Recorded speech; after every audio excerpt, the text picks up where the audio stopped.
Legs, we've seen high-flying scoring machines like the Brooklyn Nets before in small ball situations not win championships. How can they, without a big, be considered very dangerous, even though they don't have a big that's dangerous?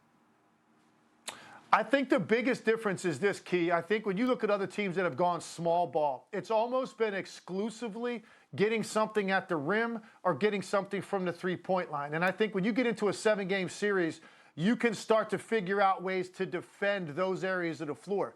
What this team has with Kevin Durant and Kyrie Irving, they've got an answer in the mid-range area of the floor. So you're talking about two of the best that have ever done it that can get a shot from anywhere on the court with a hand in their face at any time. And that's the answer a lot of teams need in the postseason. And you see it time and time again. If you've got a mid-range scorer on your roster on that level, you've got a pretty good chance to make a deep run, because at the end of the day, if teams defend you well and that ball gets swung to the hands of a Kyrie or the hands of a Kevin Durant, they can go just create a shot in that 18 to 20-foot area of the floor with a hand up in their face as good as anybody that's ever done it. So that's why this team is a little bit different. They can beat you from deep, as we've seen, as I talked about on this West Coast trip, and certainly last night with 18 threes. They can beat you by getting to the rim when you've got a guy like James Harden who's right now dominates that area of the floor. And now you've got this other component where you can go get a bucket against anybody one-on-one from anywhere on the court with those two elite scorers. So they really check off every box offensively. The question for me was always, are they going to care enough on the other end? And they're starting to get there. They forced 9 turnovers in the third quarter last night, and most of those were because they forced them. They had multiple bodies flying to the ball. They were helping each other on penetration, active hands. And they weren't doing that a couple of weeks ago. This was a team that if you beat somebody off the dribble, you were getting to the rim uncontested because they figured they'd just get it back on the other end. That's not a winning mentality in terms of a championship. This is different now. They're starting to care more on that end. They realize what that can trigger in the open floor, and they're becoming a more complete team. So it's been interesting to watch now the transformation over the last few weeks. I'm buying into this team, the way they're playing right now. You look at them and say, can Philly or Milwaukee or Toronto or Miami or one of these teams in the East really deal with that kind of offensive firepower? And I really don't see it if this team stays healthy. Legs, help me out real quick here. What division in the Eastern Conference is the Milwaukee Bucks?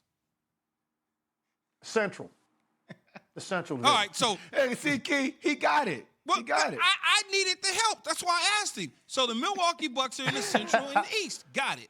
What's wrong with the Milwaukee Bucks right now? Why haven't they just steamrolled?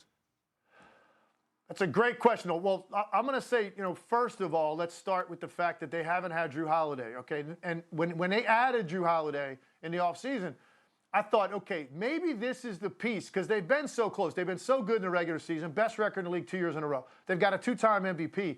They didn't have that perimeter playmaker to take some of the pressure off of Giannis in big moments. And even Chris Middleton, who's a great scorer and he's an all-star caliber player, he's not a guy that you're going to run your offense through by giving him the ball and running high ball screen in an important moment.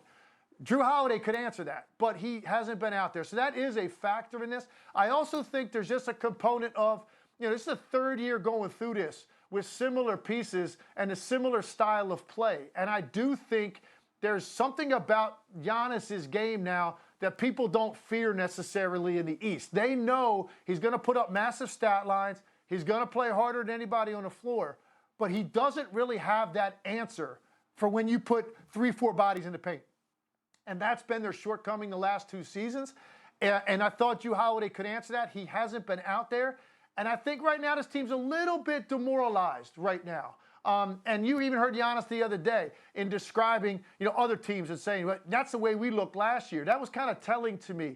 Something feels different about them right now. I think Jrue Holiday getting back, getting into rhythm, getting a long stretch of games, playing with Chris Middleton and Giannis will give us a much better indication if this team can actually get it across the finish line this year and get to the finals. But I just think they're a little bit stale right now, and I think Giannis's limitations are affecting this team and how they close out games. It's a problem for them. Jrue Holiday could potentially be an answer there, and he hasn't been on the court. It's a great point. Just when you hear MVP and limitations, it does make you take a little bit of a pause. By the way, the Central, as only Tim would know, the Bucks, the Pacers, the Bulls, the Cavs, and the Pistons.